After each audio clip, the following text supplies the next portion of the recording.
अभिनंदन गुरु जी।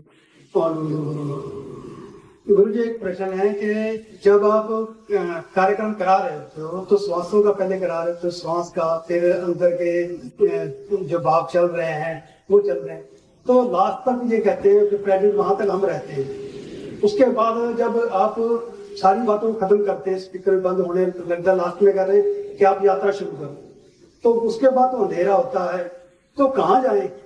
तो अपनी फिल्म देखने के लिए कहते हैं, तो हम तो कंटिन्यू देख रहे, चल रहे, वहां तक हम प्रेजेंट हैं। हम जब देख ही चुके हैं तो उसको बार बार क्या देखें? वो तो फिल्म है, कोई सी भी चालू कर लो, प्रेजेंट देख लो या फ्यूचर देख लो। लेकिन उस समय क्या करें जब अंधेरा ही अंधेरा? आप कह रहे अब यात्रा शुरू हुई, तो यात्रा कहाँ शुरू हुई? अंधेरा है वहां तक। जोरदार ताली बजाए। हाँ बिल्कुल, बाहर जब साइलेंस में जब आप जाते हैं उस समय इसमें सब अंधेरा होता है और बाहर का अंधेरा है, लेकिन अंदर प्रकाश है। अब इतना जरूर है कि जैसे बाहर अंधकार क्यों किया जाता है पता है? क्योंकि हम चाहते हैं कि आप वापस गर्भ में लौटें। जब आप माँ के गर्भ में होते हैं ना, तो आप उसी अंधकार में होते हैं। ये ध्यान कक्ष एक किस्म से गर्भ है, इसलिए सब लाइटें बंद कर दी जाती है कि आप वो फील कर सके। और जब उस फील को आप करेंगे तो बच्चा निश्चिंत है, माँ को फिक्र होगी, बच्चे को कोई मतलब नहीं है, बच्चा सुरक्षित है, वो माँ की नाभि की नाल से जुड़ा है, उसके कोई चिंता नहीं, उसको कुछ नहीं हो रहा है, वो अपना बिल्कुल ऐसो आराम में है, लिक्विड फॉर्म में पड़ा है, इतने आराम में है, इतने तो आप भी नहीं है।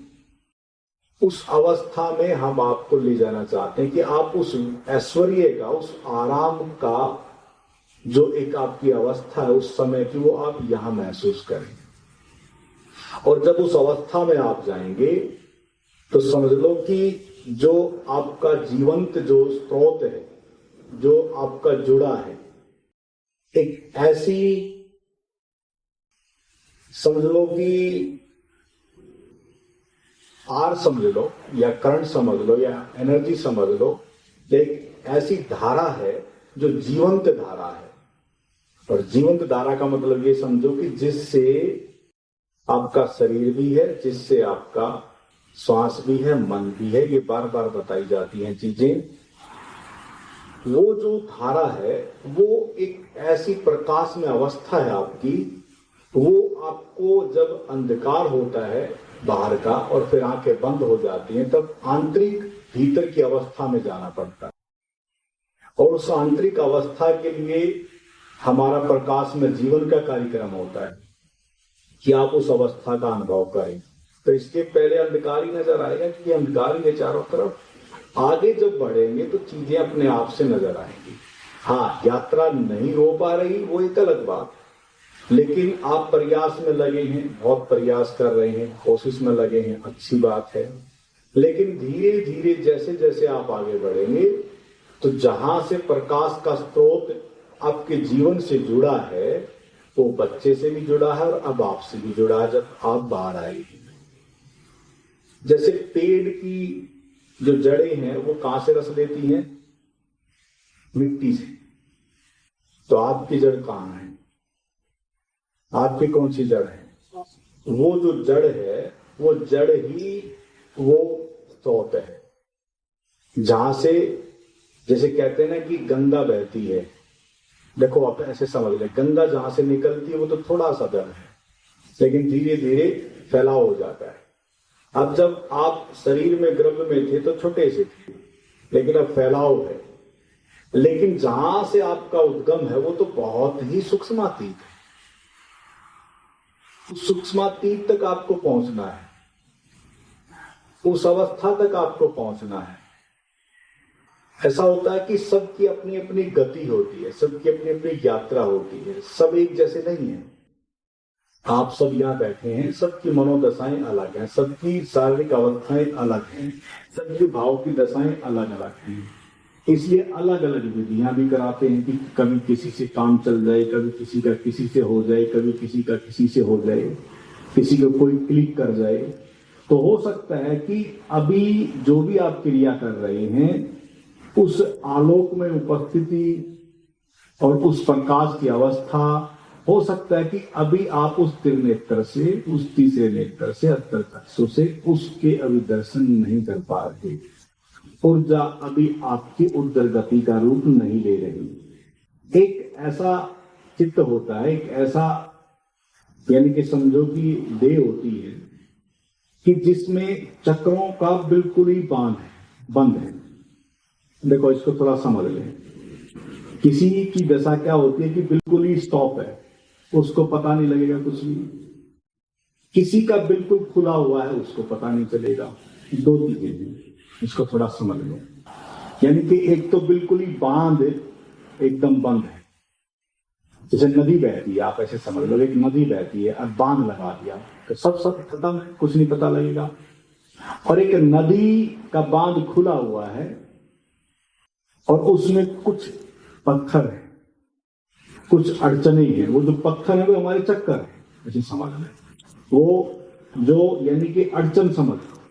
अब जहां से वो जब प्रभाव होगा तो कुछ आज तकलीफ भी होगी, दिक्कत भी होगी, कुछ ना कुछ नजर भी आएगा, कभी कुछ कलर, कभी कुछ चीजें, कभी कुछ चीजें। वो एक किस्म से क्या है, उस भाव में कुछ चीजें आ रही है, अटक रही हैं कुछ चीजें, तो वहां वो चीजें कुछ नजर आती हैं। ये जो कलर नजर आते हैं यहीं पे थोड़ी ना रुकना होता है, इसको थोड़ा समझ लें। जो भी भीतर की एनर्जी, जब ऊर्जा जब उससे गुजरती है तो अलग अलग अभिव्यक्तियां जो कलर की होती हैं, ठीक है, अच्छा है, शुभ है, लेकिन यहीं अटक जाएंगे तो भी दिक्कत है। इसलिए नदी बह रही है, उसमें हडल है तो उसमें पता लगता है, और बांध है बिल्कुल ही बंद है तो पता नहीं चलेगा, और बिल्कुल ही क्लीन है, कोई हडल ही नहीं है तो शांत नदी बहती है तब भी नहीं पता चलेगा।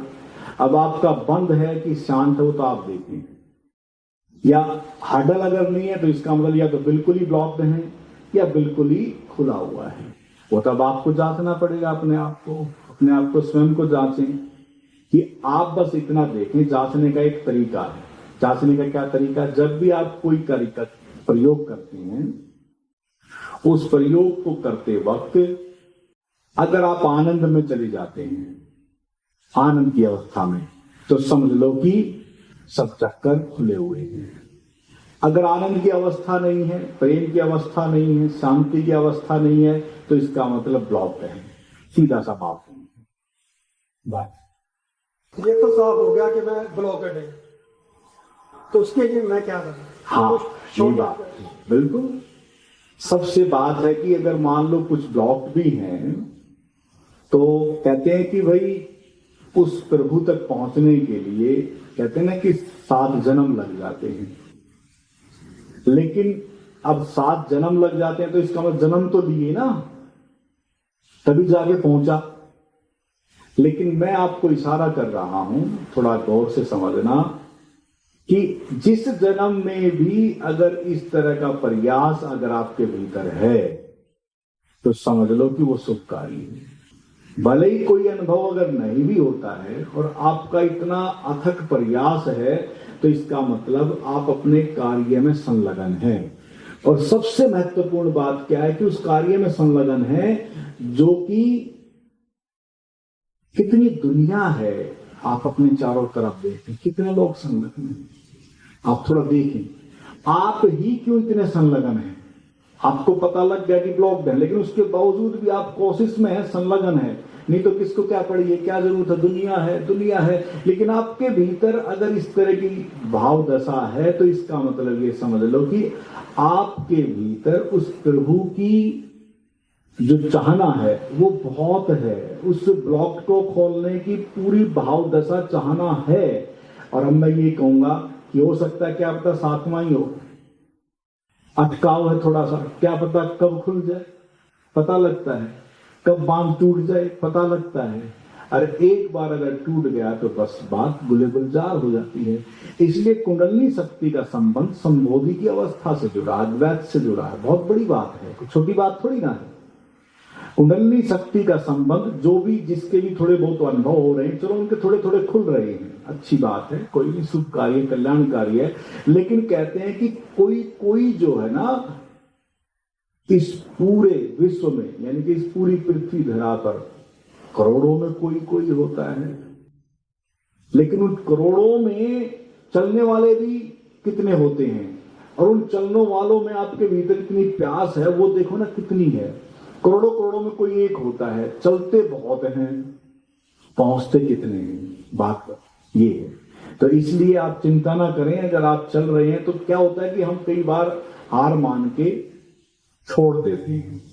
यानी कि जैसे कहते हैं ना कि एक मान लो अगर एक किसान था और खेत में पानी की जरूरत थी, तो आपने कहानी सुनी होगी, उसने कहा कि भाई कुआं खोदना है। अब कुएं खोदने के लिए उसने मान लो एक जगह खोदा, अब 20-30 फुट खोदा, पानी नहीं निकला। बोले यार पानी तो है ही नहीं। दूसरी जगह फिर खोदा, फिर कोशिश की, उसने देखा यहाँ भी नहीं है, थोड़ा और गहरा गया, देखा यहाँ भी नहीं, फिर तीसरी जगह, चौथी जगह, पांचवी जगह खोदता ही रहा, पानी कहीं नहीं निकला। अब आप समझ गए क्यों नहीं निकला।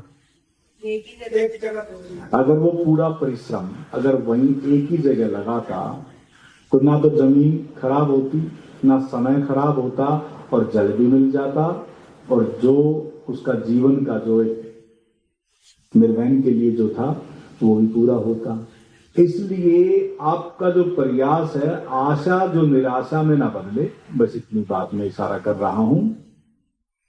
आशा और उम्मीद कभी भी किसी भी विषय से संबंधित या कहीं भी है तो उसको आपको निराशा में नहीं तब्दील करना है। मैं देख रहा हूं बहुत समय से आप लगे हुए हैं, मुझे पता है, और कभी ना कभी गुले गुलजार होगा, कभी ना कभी वह फ्लावरिंग होगी, चिंता ना करें। और जब होगी तो कहते हैं ना कि चैतन्य महाप्रभु सरे बाजार में तमगन हो गए। हो सकता है कि वो घटना बहुत करीब हो, नजदीक हो, क्यों चिंता करो, तो धैर्य, सब होगा, इतना मुझे उम्मीद और आशा है।